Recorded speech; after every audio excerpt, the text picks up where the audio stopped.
Hello and welcome to the World Soccer Talk podcast. My name is Christopher Harris. I'm joined by my co-host Kartik Krishnaiyer. Kartik, we've got a lot to get to. We're recording this before the season begins in France, in England, as far as the Premier League, and there's other European leagues that are fast approaching in terms of their kickoff times. There's been so many preseason friendlies. There's been Leagues Cup. There's been Women's World Cup. There has been some major news on the TV streaming side of things, from both on the US soccer side and on foreign leagues. If you don't mind, Kartik, I want to start with a topic, and I'm probably going to throw you a curveball here, but I want to ask your opinions about Neymar. Because in the last 24 hours, the rumors have been heating up in terms of everyone from Fabrizio Romano reporting that Neymar's definitely wants to leave PSG and wants to go to Barcelona, but we all know there are financial issues. But is also looking at Saudi Arabia and Major League Soccer. First of all, what do you think about Neymar, and do you think that would be a good fit for Major League Soccer in the United States in terms of growing the popularity of the sport in this country? Absolutely. I would be salivating over it personally. I have read Fabrizio's reporting. I subscribe to I pay for his newsletter and I get it every morning, and it's gold. This is a kind of a shameless plug for Fabrizio, but he does a better job than anyone covering these topics of transfers and finances also, quite frankly. So Fabrizio's contention is, even, obviously you mentioned Barcelona, there are also maybe potentially Premier League clubs. Chelsea, Bowley has kind of this marketing view of things and resale value view of things. The salary level is too high, really, for anyone outside of probably Saudi Arabia or MLS, which is something we talked about on a podcast, I think, now more than 2 months ago, Chris, right? We did a podcast about, and my premise was that it will be these two leagues that are in for the bigger talent financially because of that. Yeah, in terms of Neymar, absolutely. I would love to see him in MLS. I'd actually probably be more excited about him than I am about Messi. That's my opinion. We all have personal preferences. I know you probably disagree. I think Neymar is younger. He's a creative player. He's a unique player in that he is unbelievable one-on-one. He's a guy that generally it takes 2 or 3 guys hacking at to get the ball off of him. So it's going to really test MLS defenses. Are they going to be cynical in fouling him? And then the other thing that makes me really excited about this, if it's LAFC, I want to see Neymar as a focal point of a club. I feel like when he was at Barcelona, they had Messi and others, tail end of Xavi and Iniesta. They also had Busquets, who was at that time the best number 6 in the world. So he's never had to carry a team. He goes to PSG. Cavani is the man. They clash. But then by the time Cavani's gone, Mbappe's there. And then Messi joins. So I really want to see Neymar as a focal point of a team. I know people will say he's been the focal point of Brazil. Chris, you know me. The international men's game isn't my thing. So I want to see him as a focal point of a club. I hope this happens. I'm actually pretty fired up about it.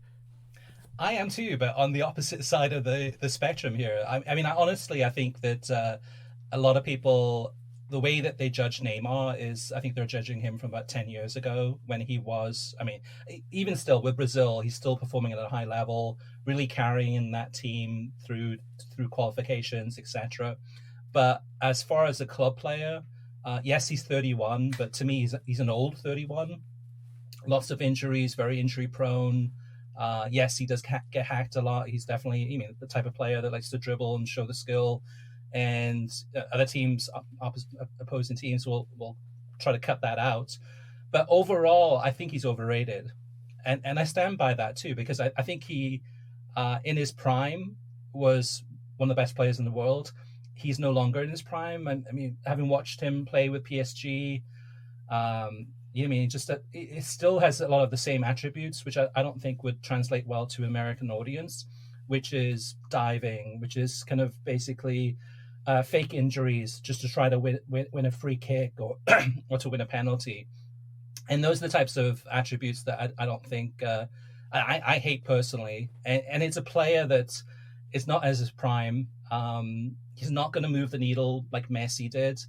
Messi has done in terms of the number of subscriptions. Yes, if you're Brazilian and you live in the United States, or if you're a big PSG fan, which I don't think there's that many of them, but if you're a big Neymar fan, right, you're a Neymar fan or you're a Brazil fan, you're going to be, really, really happy to see him in Major League Soccer. I just don't see him moving the needle in the US. Now, internationally, yes, I can see in terms of Neymar increasing subscriptions to MLS Season Pass in South America, in Asia, and I think that's the key. And maybe, yes, salary wise, Neymar would be off the charts in terms of trying to afford him, but maybe again with the Messi deal, like we've seen with international signups, maybe it's an opportunity for Major League Soccer and Apple to do a deal with Neymar. And that may not be now; it might be next year or on the winter for a deal to carve out some of those international subscriptions and give him an opportunity to make a ton of money that way. But yeah, I would not be excited. I know. So outside of Orlando, Kartik, and Orlando's got a massive Brazilian population. Outside of Orlando, where in the US would a large Brazilian contingent be coming out in droves to see him play and buy tickets?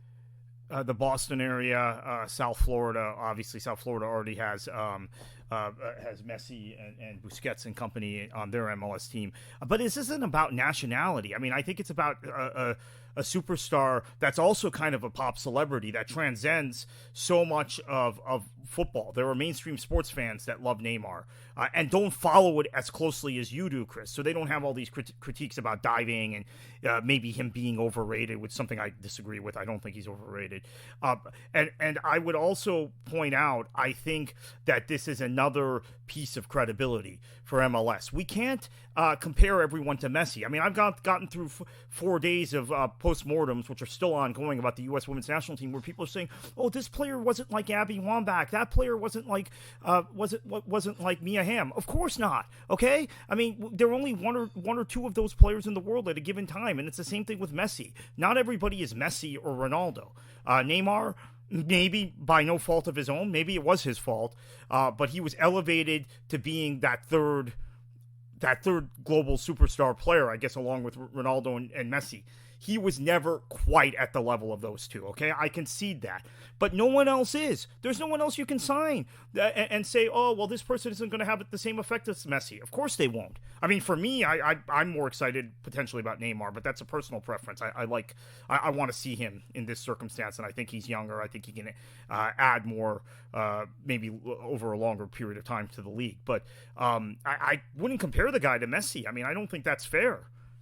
Yeah, and it's not me comparing him to Messi. It's actually a lot of people out there that are putting him on the same level as Messi, saying that he's just as good or one of the best players in the world or in the top three with Ronaldo. I don't think he's in the top three. I mean, me personally, I would love to see Major League Soccer. It's not going to happen anytime soon, but Major League Soccer going for Vinicius Jr., someone who's younger, who's faster, who, to me at this point in time is more talented than Neymar, a different position, a different type of player. But that's the type of player that Major League Soccer, if they are going to go for a Brazilian, go for somebody that's younger rather than, again, he's 31, Neymar. But to me, he seems, if watching him play, he looks a lot more, older than 31. I think overall, though, Kartik, just having the conversation about Neymar possibly coming to Major League Soccer just goes to show how big of a deal this Apple deal is and how it is, I think, opening at the eyes of other players. I just would like to see them trying to bring in more younger stars, which they are from South America and Central America, and but younger stars that are proven younger stars that are going to have a long roadmap playing in this league. On a different topic, Kartik, coming up this weekend, of course, we've got the Premier League and the French League, etc. But one of the big topics coming out that we'll all be witnessing, I'm sure, in different ways, whether watching the games live or on replay or just reading about it, is the Premier League and the PGMOL coming up with the new standards in terms of trying to add time on, just as we've seen during the World Cup, and basically rather than games ending usually about 5 minutes, 5 minutes injury time, some of these games are going to have as much as 10 minutes or more of injury time. They're going to be adding up every little thing. Uh, and I saw from last weekend, watching a lot of the opening weekend of the English Football League, the Championship games. On average, every single game in the first half had 5 minutes of added time in the first half. The second half, a lot of the games had like 8 minutes, 10 minutes added on. So, they're talking about 100-minute games this weekend in the Premier League. I think it's actually going to be more. I think it's going to be more like 105 minutes in total. And at the same time that there's all of the discussion about players playing too many games, playing too many competitions, FIFA expanding the Club World Cup, UEFA kind of fighting with them. To me, it's ridiculous that now they're going to be adding on more and more minutes. I just think it's completely ridiculous. I prefer it's the way it was before. Kartik, what's your opinion? Yeah, the first week of the Women's World Cup, those of you who follow me on Twitter probably saw me tweeting that this is ridiculous, because I think this is a standard. You're right. It was first implemented in the Men's World Cup by FIFA, now implemented in the Women's World Cup, apparently in the Club World Cup too, which I didn't pay much attention to, but now in the Women's World Cup, and now the PGMOL in Britain, in England, has taken the same standard. So if you people, those of you who follow me on Twitter, saw me just angry, saying this is ridiculous. Why are we having 5 or 6 minutes of stoppage time at the end of each first half? Many of the Women's World Cup games have been 11, 12, 13 minutes of stoppage time after in the second half, meaning about 20 minutes of stoppage time of the game, 110-minute match. And I was venting about it. I know it's been very difficult for Fox and Telemundo for their programming windows, but guess what? We're now 3 weeks into that tournament, and Chris, I got used to it. It's now second nature to me. Okay, we're at the end of the first half between England and Colombia the other day. I know there's going to be a lot of stoppage time. I've kind of psychologically built it into my mind. Same thing at the end of that game. Obviously, that game went to penalty, so that may be a bad example. But in all of these matches in the Women's World Cup, it's happened. It's now the standard in England. So I think I'm used to it because of the Women's World Cup. I think that doesn't mean I'm happy about it. And I think for what we cover, media, television, and streaming, it's particularly problematic for linear television and fitting these matches inside a window. And as I said, Fox and Telemundo have had to juggle stuff during the Women's World Cup. And in fact, beginning of the tournament, I was just taping the matches. Then I began to have to build in, even before the group stage ended, okay, let me tape the next program also, because this thing is going to go over 2 hours over the window. I think that's just something linear television is going to have to deal with. Now, this is another case for streaming, right? Because streaming doesn't have those windows. Streaming, it can be 2 hours and 5 minutes, 2 hours and 10 minutes on Peacock or on Paramount Plus or whatever. I guess we're talking about England, so we're talking about Peacock specifically and ESPN Plus for the championship. It's another advantage for streaming over linear. From our perspective, I think that's the important takeaway.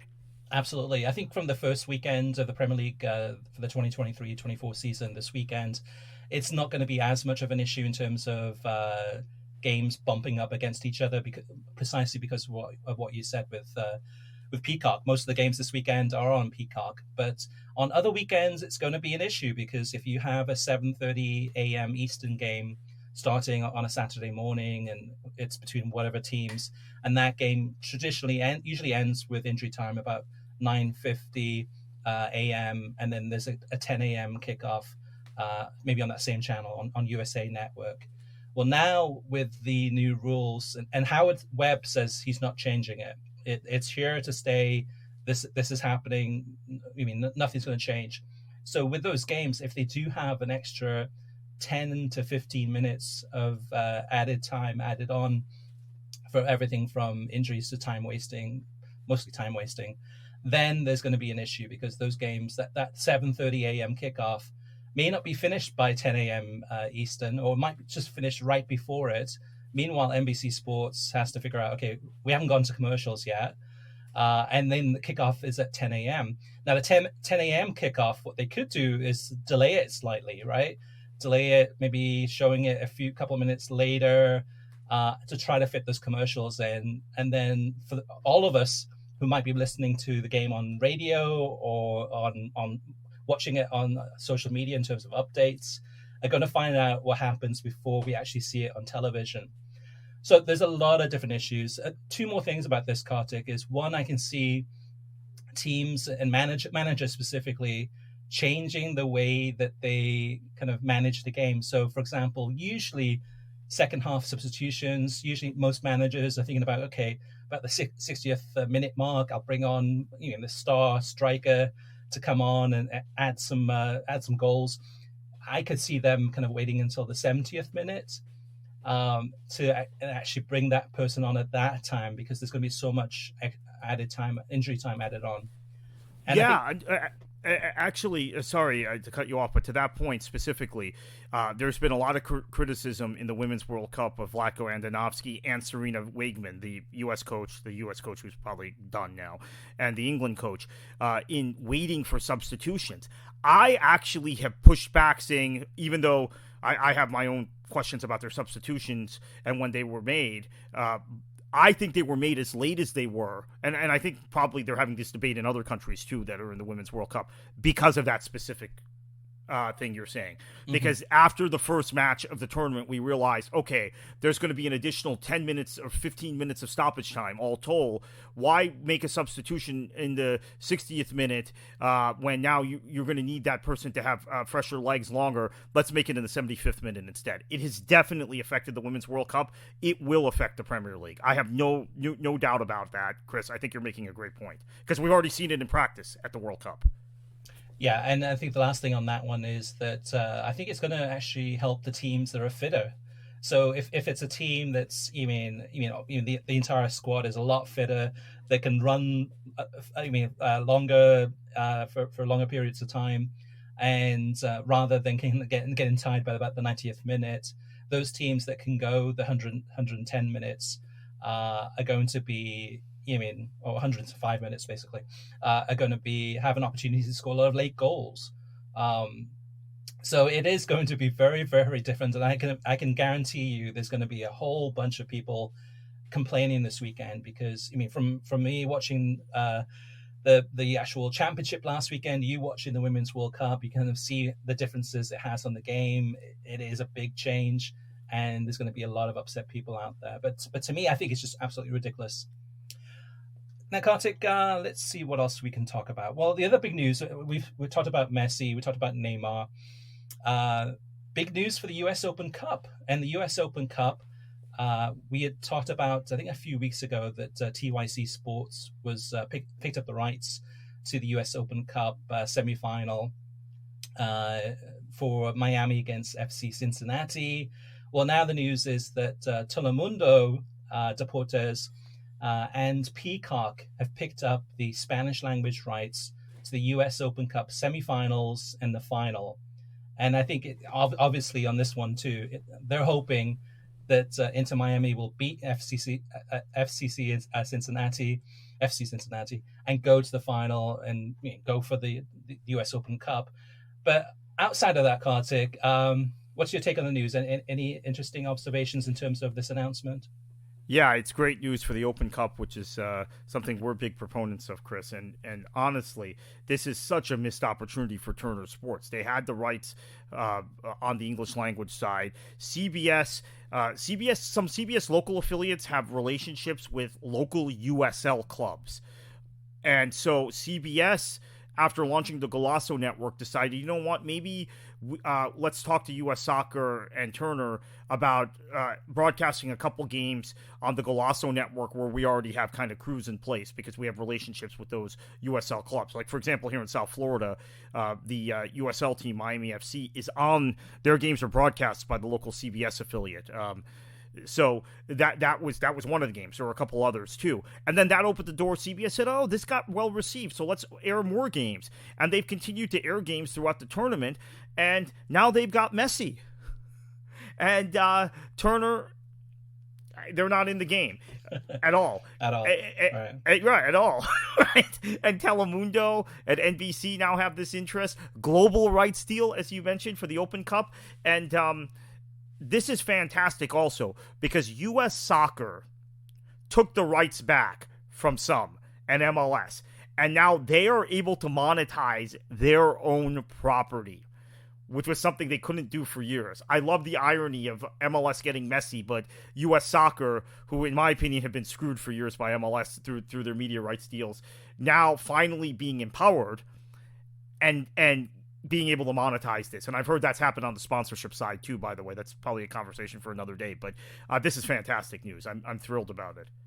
And the other thing to add to this too for viewers is that I'm sure this is going to happen, but Andres Cantor would be the commentator for those Inter Miami games. So Andres, being Argentinian, American also, but commentating Lionel Messi, somebody who's near and dear to his heart, and hearing that passion and excitement. To me, I'm more excited about watching those games on probably Peacock, actually, for me, on Peacock, than I am excited about watching it on CBS Sports Golazo Network, just because it's Andres Cantor. And even if I don't understand the rest of what he says, just the goal calls themselves will be worth watching and listening to. And then Kartik, let's see what else we got going on for this week. Well, let's head on over to the listener mailbag, because there's a lot of topics that have been brought up, and that way we can talk through some of these things that listeners want to talk about, because they are topics that we want to talk about too. So let's jump right in. And Mercator has the first comment. Mercator says, "U.S. women are out of the World Cup, and I'm honestly not that upset. They didn't play well from the two games I saw, and I find this team to be very unlikable, and will be glad when some of the older ones retire. Rapinoe has been a disaster for U.S. women's soccer, in my view. The sooner she is out of the picture, the better. The U.S. women's national team will be... sorry, the sooner she's out of the picture, the better the U.S. women's national team will be on and off the field." And I can't take, before I read the second part of his comments, what's your reaction to that? Yeah, I think that Vlatko Andonovski was the manager because he had a good relationship with Megan Rapinoe, Becky Sauerbrunn, and some of the other senior players. And you could make the argument, I don't want to get into the politics of this at all, that there's been too much of that the last 96 hours, but in terms of Rapinoe specifically, and Becky for that matter. But Becky's injury, I think, really hurt the U.S., and I do think Andonovski, even though my sense is he did want to build the squad around Macario, who's a young player who obviously plays in France and is now injured. She plays abroad. Those injuries opened the door for him to kind of just hang on to the old generation maybe too long. They had won 2 World Cups, but that I think might be the issue. You're going to bring in another manager and they're going to turn the page completely. We're going to go completely youth. The point about them being unlikable, I've heard that from a lot of people. Quite frankly, they weren't very likable in 2019. If you're saying they're too brash, they were too arrogant, they were too in your face, they were celebrating goals and acting like being very pompous and arrogant. I think they did that in 2019, and they won every match and they won the World Cup. So it's easy to say that stuff when a team loses, but when they win, it's like they're the best. They tell you they're the best. They're in your face, and we love that. So I think it's the results matter when we're making that assessment. Yeah, my take on this is that I watched the US-Sweden game, and honestly, Kartik, you might disagree with me completely, but honestly, I think the US team just was not good enough. And it wasn't the coaching. It was just the players on the pitch. I was just watching the game, and actually I muted the commentary because I thought, okay, let me just analyze the game just from watching the teams playing and what I see with my eyes, rather than sometimes, for me personally, sometimes I might be swayed by what the commentators are saying. But watching them play, they couldn't cross the ball. The chances that they had in front of goal to shoot were just really weak attempts. They didn't look that fit. They ran out of gas, which might be partly because of this lack of substitutions. But overall, I just thought that they were really, really poor. At the same time, I thought Sweden was pretty poor too. Sweden was more of definitely a defensive shield, trying to limit US from playing. But overall, just having watched the US women's national team play in this competition, to me, the big story is they just simply weren't good enough. Yeah, I agree. I mean, I think the injuries. Every time I've been on a show or written an article, I've had to list the 7 key injuries. But without those injuries, they didn't have the depth, which also goes to the lack of substitutions. A lot of criticism of Vlatko, I think, justified in many cases. But in terms of substitutions, I think Andonovski looked down his bench. 75th minute, 80th minute of these games where their fitness is becoming an issue. Again, a lot of their players are older players that maybe have hung on for too long, and he's looking at his bench and he doesn't see a solution. So he just lets it go. You have to consider that when this criticism. Oh, why does he think that in the 5-sub era you only have to make 1 or 2 subs? There's a lot of criticism of this, but managers can't just make substitutions for substitution's sake. If your team's not good enough or deep enough, you're better off, and you're in a stalemate game, which the U.S. this entire tournament was a stalemate, right? Every match they were in, other than the Vietnam game. You might as well just kind of roll the dice on the players you have out there. So, yeah, I kind of do agree with your analysis, Chris. I think in terms of quality, I think it was more an issue of quality depth. And honestly, there are much deeper teams in this tournament, and those teams are still alive, and the U.S. isn't. And then Mercator's second half of his comment in the listener mailbag, I think you guys are stuck in your old ways, and there's and that's reflected by the assumption people are speaking about TV numbers and not overall impressions. TV numbers don't matter that much anymore. Who cares how many TV viewers watch Messi play in the US? The point is global impressions and eyeballs. Apple is selling a global streaming subscription to MLS.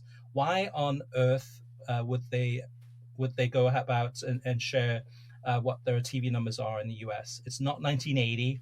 Having a billion impressions on TikTok is more valuable than another 100,000 people tuning in on TV, and the subscription numbers are 100% irrelevant to Apple's overall business. So I've got some comments on this one. So to me, I mean, and this goes back to the Neymar discussion a little bit too, because there's a lot of people that have opinions about players. On Twitter, the reaction I got from Twitter, the feeling I got was that most of the people that are watching Neymar are watching him when he plays for Brazil and when he plays in the Champions League, and not watching him when he plays week in, week out for PSG when he's not injured. But this goes back to the Apple deal and what Mercator raises. Also Wrexham too, right? We talked about Wrexham last week about same thing with Messi too, having millions of impressions of people seeing the clips on social media. And you brought up the good point, Kartik, about that too. That's why even bother subscribing to MLS Season Pass if you can just watch the highlights on Twitter? I mean, within seconds of a goal going in and see the reaction, you can live vicariously through that without having seen the game. And at the end of this, the bottom line to me is it's sad that people are not watching games. And I mean, to me, I would like people to watch the entire games and learn more and see all the different things. You've talked endlessly, Kartik, about USMNT fans being so hyper-focused on Twitter about just seeing highlights on Twitter. Like, I don't know, Josh Sargent scores a goal for Norwich, and they go crazy. Meanwhile, maybe the rest of the 89 minutes, he was woeful and didn't do anything or made bad passes, whatever it is. But they just latch on to that 30-second clip. The one more thing I would say about this, too, is that Mercator says it doesn't really matter about number of subscriptions, etc. It's all about impressions. Well, it does matter because Apple and Major League Soccer have gone to the global deal where it's based on the number of subscriptions. So MLS is incentivized to increase the number of subscriptions. They have a base price. They're getting $250 million a year from Apple for a global deal, which globally, that's not much. Globally, that's if that was just the US, fantastic. But this is a global deal. And MLS will get more money based on the number of subscriptions they get. And if people are watching it on social media and the impressions are through the millions, but if people are not signing up to actually watch MLS Season Pass, then there's a big problem.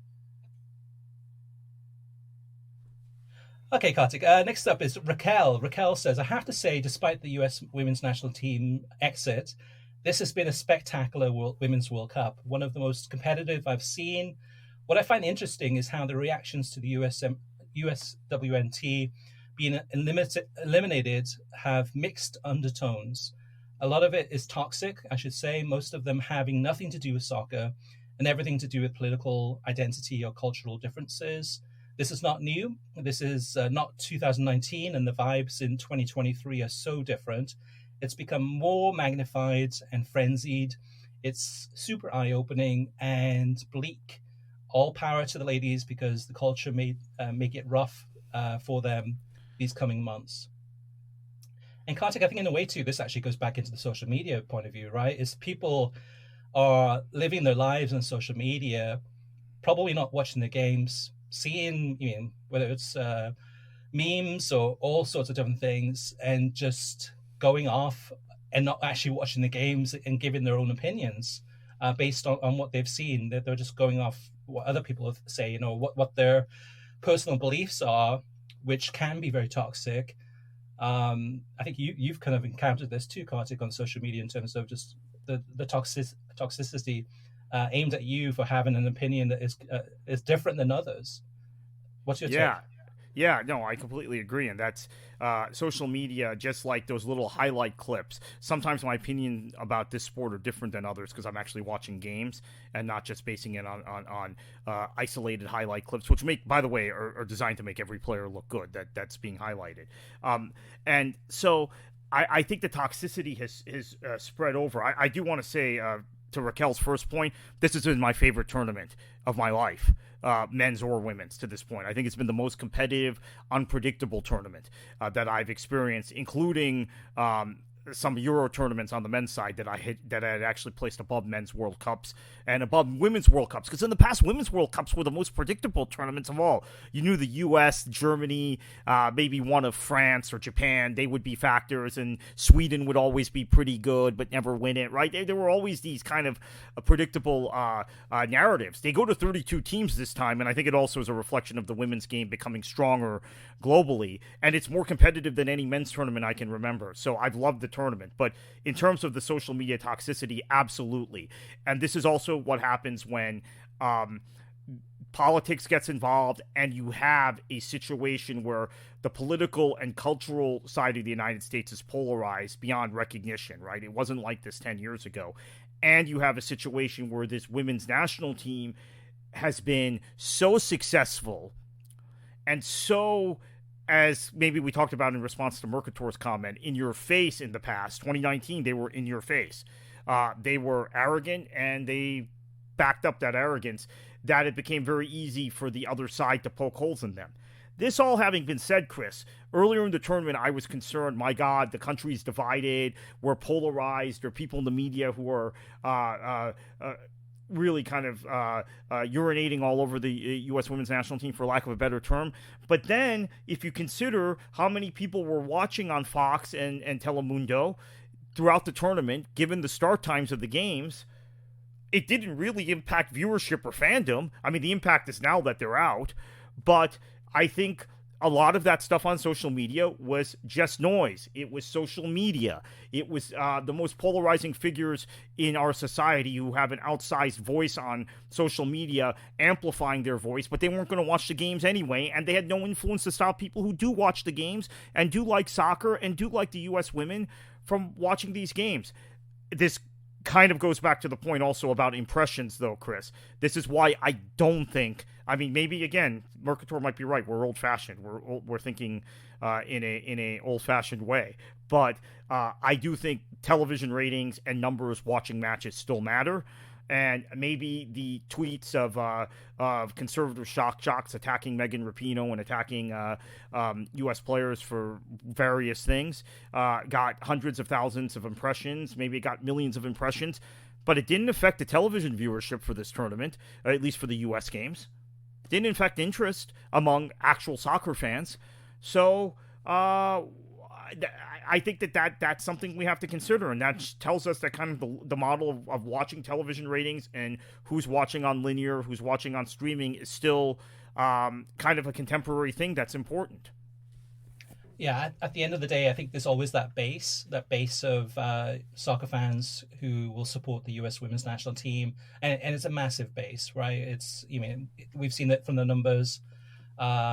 even I think the lowest amount of people watching US games this Women's World Cup thus far for an individual US women's game has been like about 2.5 million, but there's been 2.5 and much higher, less than 10 million, but in terms of the viewership there.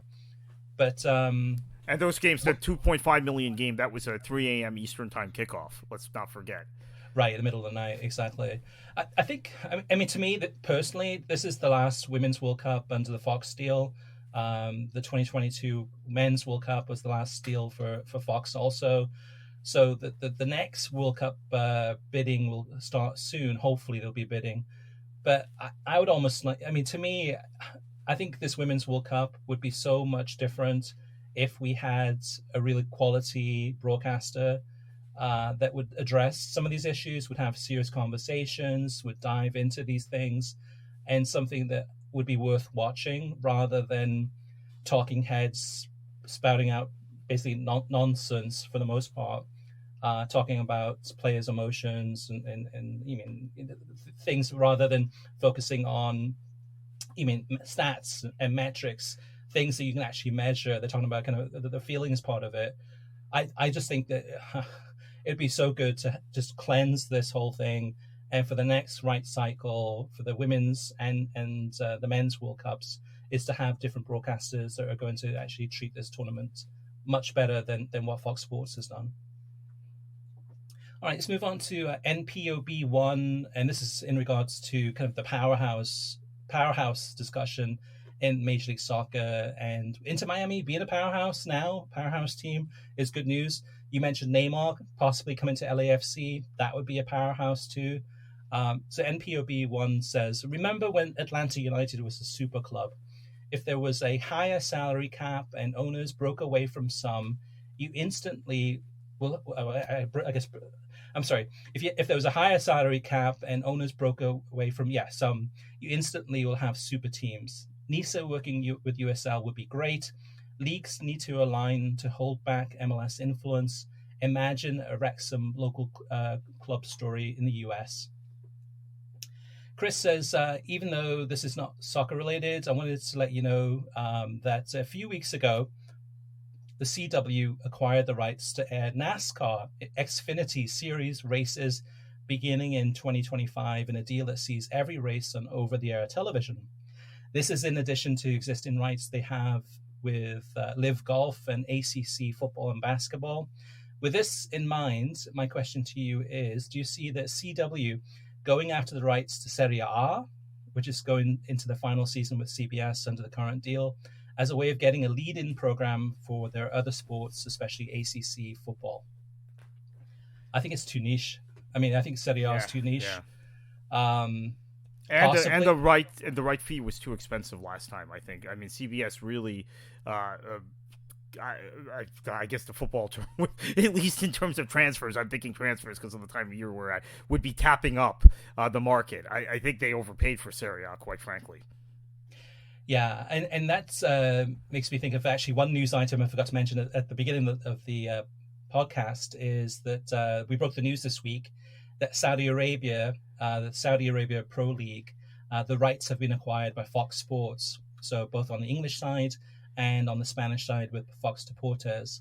So that deal starts this weekend. That's the CW I could have seen as possibly having a conversation about that, saying, hey, we can bring these games over the air. We've got a streaming app. We can actually broadcast maybe the games featuring Ronaldo. I'm sure there would have been question marks whether or not it's just another app, but again, for soccer fans to be concerned with. But I could have seen that as a possibility. But I think Serie A definitely is too niche.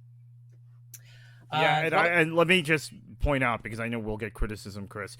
I actually think Serie A was the best league in Europe last year. I'm saying, and Chris I think is saying also, it's too niche for the television audience in the United States. It's not a niche league. It's, in my opinion, I think maybe the Premier League or La Liga will overtake it again this season. But last season, I think it was the best league in the world. But that doesn't translate to TV numbers in the U.S. That just has to be accepted. They're not. Serie A is pretty bad at business, quite frankly, and bad at marketing itself. Yeah, and the Saudi Arabian League too. I think actually twice on this podcast in the last few months, we projected that Fox Sports would be the most likely company to acquire those rights, partly because of lack of ethics and morals, but also that, they definitely got in bed with Qatar for the World Cup, and I could see them easily getting into bed with Saudi Arabia with some sponsorship deals, etc. And this is their lead into that. So that came true. Robert says, I do not follow Liga MX, so for me it's surprising the gap between the top teams that I know and most of the league. MLS hammers some of the teams and got beaten by the top clubs. And this is an article too, Robert, that we had at worldsoccertalk.com this week, talking about Leagues Cup and how it's been going so far, with attendances lower than most of the summer European friendly tournaments. I'm sure ticket revenue is way high based on increased ticket prices. But one of the questions was about the Liga MX teams, and one of the analysts who Walter Franco, who we included his quotes in the article, he was saying that basically kind of the middle pack of Liga MX to the bottom are definitely weaker than most Major League Soccer teams, but it's those top tier teams that are definitely above a lot of the MLS teams. So teams such as Club America, Chivas, Tigres, Monterrey. Now with this Leagues Cup, actually most of those teams have been knocked out. I think Monterrey and Querétaro are the only teams available in the tournament from Leagues Cup that are still Liga MX teams. And Club America got knocked out on penalty kicks. I think Tigres got knocked out on penalty kicks too, but to Monterrey. So Monterrey and Querétaro are the two big ones. So we'll see how far they get in this competition that's in the quarterfinal stages. Dave says, thanks for the content, always enjoyable. A few reactions. Hopefully people just misspoke or were misquoted in your example claims about Leagues Cup viewership. If they believe what they said, it's an indictment of their numeracy and logical abilities. I am not convinced there's much loss of World Cup viewership due to Leagues Cup. World Cup and Leagues Cup both need casual fans to generate high numbers. USWNT, playing while most people are awake, drew strong viewership, but non-US national teams playing while most people were asleep was never likely to catch on with casual fans in the US. The World Cup has been of excellent caliber so far, but you raised a fair point that not too many people in the US will have noticed. One of the oldest conferences in college sports may be falling apart due to the inability to secure a traditional media rights deal. The Pac-12 is rumored to only have a streaming-heavy offer from Apple. That looks to have been vetoed, with several schools instead seeking new homes. Conference realignment is a soap opera, so it may all change since by the time you read this, something to keep an eye on. And Kartik, I don't know much about college sports, you do, but what does it say that a lot of these college teams are reluctant or hesitant to do a deal with Apple for streaming rights to broadcast their games? Yeah, I've been trying to wrap my head around this for several days, and I think I had sent you a message a few days ago about it, that it kind of demonstrates to me the difference between traditional American sports fans and soccer fans. We're very streaming savvy, but there was just this kind of freak out among the fan bases, the alumni bases, right? The people who give money to these universities and to these sports programs at universities, right? It's not the racket of kind of alumni donations fueling college sports is something that's it's kind of the dirty side of college sports. Like we have all these dirty topics we talk about in world football, and the alumni freak out about, oh my goodness, UW, which is University of Washington, Seattle, Oregon, whose biggest benefactor is Phil Knight. I think everybody knows who he is. Even in our sport, everyone knows who he is from Nike. The freak out about them potentially being on Apple triggered this exodus, and University of Colorado, led it by just merely returning to the conference that they had been in previously, a conference I can consider an inferior conference to the one that they moved to, the Pac-12, because the Pac-12 was talking about doing a deal with Apple, and well, the Big 12 is on Fox or ESPN or whoever they're on, so that's safer, right? That's safer for our alumni. That's safer for our schools. I think when you're dealing with alumni at these major universities, these huge academic and sports institutions, that's what they are now, right, Chris? You are dealing with older, less tech-savvy people. Maybe actually the people Mercator is referring to in the comment they sent us, that basically people who are not with the times in terms of the direction things are going. So there, yeah, absolutely. With the Pac-12, there was a freak out among alumni bases. People I talked to on the West Coast, oh my goodness, we're going to have to get Apple TV Plus to watch Oregon football, or watch Washington basketball, or Colorado basketball. Let's get out of this. And then, so what ends up, I think, happening is that these schools have now gone to conferences where they will be in such large conferences, and there's only so much linear television time. Let's face it. I mean, like, there's not 10 new networks popping up to accompany these schools that are moving from conference to conference, that they will inevitably have matches aired on streaming. So Washington football, you dodged the bullet, you think, with Apple. Guess what? Now that you're in the Big Ten, you will have games streamed on Peacock. I guarantee it. You will have games streamed on Peacock, and there will be Washington fans and alumni complaining, oh, do I have to pay whatever the subscription cost is for Peacock? We don't want to do this. So and I'm not here trying to defend Apple. We've spent so much time on this podcast talking about the Apple MLS deals, the pros and the cons. But the attitude toward Apple and the idea of doing a deal with Apple among a lot of people on the West Coast really kind of turned me off and shocked me. And kind of reassured me as a soccer person, Chris, that we are more tech savvy, we're more with the times, and we're kind of more progressive, not politically, but progressive in the terms of being open-minded about these things than traditional American sports fans and traditional American business people, who are the ones who incubate these schools with tons of money and tons of millions and millions of dollars in donations. We as soccer fans are ready for the future. I mean, the future is streaming, as Comcast is losing 10% of its subscriber base for cable every year. I mean, the number of people subscribing to cord cutting services is increasing and will continue to do so. And pretty soon, within the next couple of years, I think when people say, "Hey, is that game on TV?" it won't mean cable or satellite. It'll be like, okay, is it on TV? I mean, what streaming service do you have to watch it on your physical television set? And we've been down this road so many times in terms of we as soccer fans being really streaming savvy. So we've gone everything from ITVN back in 2010, or actually before that, 2007 maybe. So ITVN, Setanta Eye. Setanta Eye was the one I was thinking of, yeah. Yeah, FoxSoccer.tv, FoxSoccer.com, Fox Soccer Match Pass, you mean ESPN Plus, and then Fubo, and there was some service Sling. I used to watch French Liga 1 games on in 2007, 2008. I'm trying to remember what that was. Yeah, we've Flow Sports. I mean, we've been down. I mean, Bleacher Report Live. I mean, a lot of these streaming services are no longer in business. But in the last, say, the last 10 or 15 years, we've probably been through about 20 different streaming services where we had to really rely on to be able to watch the game. And now, yes, it's a lot easier to just watch ESPN Plus or Peacock. So we're in a good place in terms of soccer fans in the US, and we can probably show a lot of these college football fans how to actually watch a game.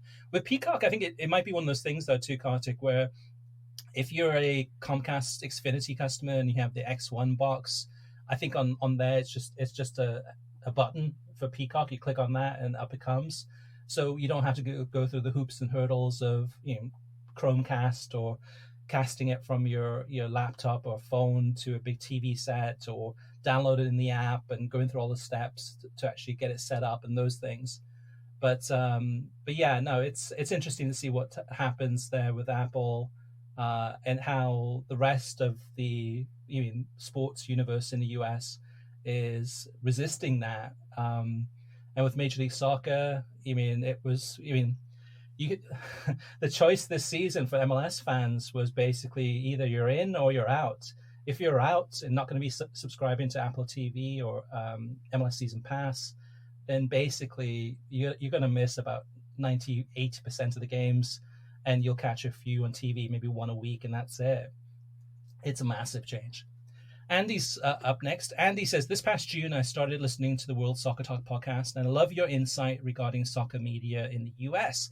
I haven't yet listened to all of your Apple TV episodes, and I am curious to know if you've discussed the scenario of MLS fans who, as a result of Major League Soccer on Apple TV Plus, have opted to pay for Apple TV Plus, but not for MLS Season Pass.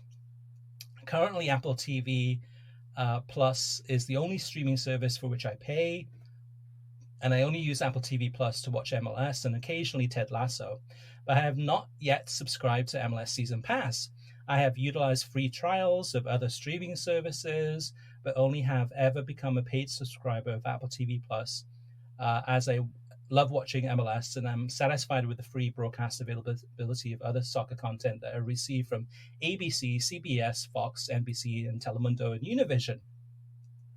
Yeah, so there's definitely, the confusing part about this is every week, some of the games are available for free on Apple TV, on the app, and also for Apple TV Plus subscribers. And we never know which games they're going to be. So if you're an Apple TV Plus subscriber and you go into the MLS section, kind of the MLS Season Pass section on that app, you might see a couple of games that you can watch. And if you click on it, sometimes it'll say how to watch, and it'll tell you, okay, you have to subscribe to it. But for sure, I'm sure there's a lot of people out there, Andy, who are in the same boat as you, who get Apple TV Plus but have not added on MLS Season Pass to it. If you're already in that ecosystem with Apple TV Plus and you're used to watching a lot of the great movies and shows on Apple TV Plus, it's so much easier to add on the MLS Season Pass there than it is for somebody that's never used it before and has to figure out all the differences, because it is confusing, and we've gone through endless detail on this podcast and on the website and on social media and answering questions in the comments section at worldsoccertalk.com. Endless. It is confusing, but you're like 95% of the way there. That last 5% is subscribing to MLS Season Pass. And if you like what you've seen, go ahead and do it. You can do it on a monthly basis. You don't have to subscribe for the whole season. So it's up to you. Last but not least, Martin says, do you know of any plans for ESPN Plus to increase the amount of Bundesliga 2 games they will air? Usually one game on Friday, one game on Saturday, or one game on Sunday this year. It's frustrating when a network or app platform has the rights to games but does not air the majority of them, even with zero commentary. That would be preferable to none at all. And the answer to this question is it's the same as before. So it looks like it's basically 1 to 2 games a weekend, probably at more of an average of 2 games a weekend. ESPN Plus's policy is that they're not going to put out content with no commentary. They want to have, if someone tuning in, they want to at least have a commentator calling the game in English. They're not just going to show it, put it out there. However, that means less games are available to viewers because there isn't a huge demand. Yes, watching the Bundesliga 2 is exciting. There's some really good teams in that league, and the crowds are fantastic. It's a fun watch, but there's so many other leagues available that there isn't such a huge demand for that league. And if there was a huge demand, then I'm sure ESPN Plus would say, hey, you know what? Let's bring on let's hire some commentators to do these games for us in English that know this league, that can talk about it, like an Ian Joy or somebody that knows the German league really well. However, I just don't think at this time they're ready for that. So, Martin, to you and others, if if you want to hear or want to see more games from the Bundesliga 2, I would just contact ESPN Plus and say, hey, there's enough demand. You and your friends get together, contact them, email them, call them, go through the customer support, tell them that you want it, and see what happens from there. Kartik, we haven't talked about the Premier League. The Premier League starts this weekend. What for you is the one story that you're most interested in watching? I know you're going to be knee deep in watching Women's World Cup for the next 10 days, but is there one thing from this Premier League season that you want to see or you're looking forward to seeing that is going to bring you some joy or some interest? It just changed this morning. So Buendia's injury, Villa was the team I was going to watch that I was most interested in kind of tracking this season in terms of their progression. So what's the story now? Harry Kane potentially not being in the league, the biggest star in the league, in my opinion, biggest name in the league, not being in the league. Nkunku being injured, that kind of changes Chelsea. You talked about fitness issues, and the fittest teams might do the best. Pochettino teams are generally the fittest teams. But now Nkunku being injured, I think, derails their plans. And so I guess it's Luton Town. I guess that's what I'm interested in. I think they've had a sneaky good transfer window. I think they could stay up. Unlike Sheffield United, who I think are almost certain to go back down, and then one or two other clubs that are in trouble, Wolves, etc. So I guess it's Luton Town. But honestly, I am getting increasingly concerned about the workload of players. This Women's World Cup we've talked about, every big team has major injuries. I said, well, the U.S. had 7 of them. England, I just wrote a story on them for Beyond the 90. They have 5 major injuries. This is the case now in club football, too. My view of the Premier League in the last week has had to change because of the injuries to Nkunku and Buendia. And it seems like this is now becoming more and more common every year. I don't think we entered club seasons, with these many injury concerns. And I know a lot of people on this podcast probably don't want to hear it, but I'm getting annoyed by all the friendlies in the summer because I think that's adding to the workload for these players. So, yeah, I guess it's Luton. It was going to be Villa. It was Chelsea and Villa. Now it's going to be Luton. Yeah, Luton Town. This is the first time in the Premier League, and under manager Rob Edwards, this is going to be really fascinating to watch. It's going to be a wild ride, especially seeing them play at home at Kenilworth Road. I think the smallest stadium in the Premier League ever, as far as I know, but a real ramshackle stadium. Yes, they've done renovations over the summer, but that's the thing I'm fascinated by, is to see if they get some home field advantage, playing in front with that crowd right on top of the players. If that does make a difference, if it does intimidate Liverpool or the Arsenals or the Chelseas of the world, that will be fascinating to see. And to me too, that's my story of the season to keep an eye out for. I think a year ago, you and I, Kartik, were lamenting and favorably about Nottingham Forest and what a story this is going to be in the fan base. I think Luton Town, for many reasons too, similar reasons, that fan base is going to be really, really fun to watch. Last but before we wrap up here too, I'm just really interested in the transfers coming in for this summer. Yes, Buendia being injured for Aston Villa is huge. That's a huge hit. But Pau Torres, Moussa Diaby, 2 players that Aston Villa have signed thanks to Monchi. I think they can get the European qualification. Here we go. Yeah, the Pau Torres signing is a signing that I think any big club in the world could have made and probably should have made. Any bigger club, supposedly bigger club. I'm shocked that he ended up at Villa. That's Monchi's brilliance. And Diaby, a player I loved in the Bundesliga. That's why my mind, Villa were going to be a top 4 contender until this injury to Buendia. Let's see what they come up with. Maybe a formation change. Maybe this is also an opportunity for another player in their midfield to step up, because they do have a lot of players in midfield. But yeah, Monchi's a topic I think we're going to be talking about all season, Chris. Yeah, that's a good shout, because never mind what happened at Roma. I think Serie A is a different animal. What he built at Sevilla on 2 different occasions, 2 different stints at Sevilla, I think is probably the best building job long term of any club in Europe that had limited resources. It's just amazing, and now he's taken it to a club with more resources in Villa, and the first summer has struck gold, I think, in the two occasions you mentioned. And as I said, I really believe this is why, even on my fantasy draft the other day, we're sitting there, no one's taking defenders in the first couple of rounds, and I reached. And I got Pau Torres in the third round because I thought, you know what? If there's going to be any central defender in this league that stands out this year, it's this guy. And he's actually at Villa. He's not at Chelsea or City or Arsenal. So, yeah, I'm really high on Monchi and Villa.